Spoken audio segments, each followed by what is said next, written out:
అలాగే ఏ రోజున ఆచరిస్తున్నాం? దీనికి సమాధానం బైబిల్లోనే అపోస్తల కార్యగ్రంథము 20వ అధ్యాయము 7వ వచనంలో సందర్భం మనకు కనిపిస్తుంది. పౌలు గారు ఆదివారం రోజున రొట్టె విరవడానికి అక్కడ కూడినప్పుడు అనే మాట అక్కడ మనకు కనిపిస్తుంది. వాళ్ళు సండే రోజుని రొట్టె విరవడానికి అక్కడ, రొట్టె అనగా ఏంటంటే మనం ముందు చెప్పుకున్నట్టు యేసుక్రీస్తు వారి శరీరానికి సాదృశ్యంగా ఉన్న దానిని వాళ్ళు జ్ఞాపకం చేసుకుంటూ ఆదివారం వాళ్ళు కూడుకుంటున్నారు. దీనికంటే ముందు అపోస్తల కార్యాలు ఈ 2 అధ్యాయులు మనం చూస్తే కనుక అక్కడ కూడా వాళ్ళు బాప్తిజం పొందిన తర్వాత ఎడతెగక వాళ్ళు సహవాసం అందును, రొట్టె విరుచుటందును, ప్రార్థన చేయటందును ఎడతెగక వాళ్ళు ఉన్నారని అక్కడ ఆ విషయం కనపడుతుంది.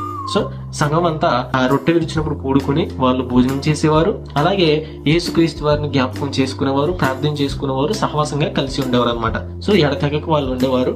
అదే విధానంలో ఇక్కడ ఆదివారమున మేము రొట్టె విరవడానికి కూడినప్పుడు అనే మాట కనపడుతుంది. అంటే సండే అనేది ప్రభువుని జ్ఞాపకం చేసుకునే రోజుగా అక్కడ మనం చూస్తాం. సో ఇక్కడ దీన్ని బట్టి ఆదివారమున క్రీస్తు యేసు వారిని, ఆయన శరీరంను, రక్తంను మనం జ్ఞాపకం చేసుకుంటాం. ఇది అనమాట. సో దీన్ని బట్టి ఆదివారం మనం చేస్తాం. ఆదివారం ఎప్పుడు వస్తుందో మీ అందరికీ తెలుసు కాబట్టి ఆదివారం మనం ఆరాధిస్తున్నాము. ఆదివారం మనము ప్రభు భోజనాన్ని తీసుకోవాలి.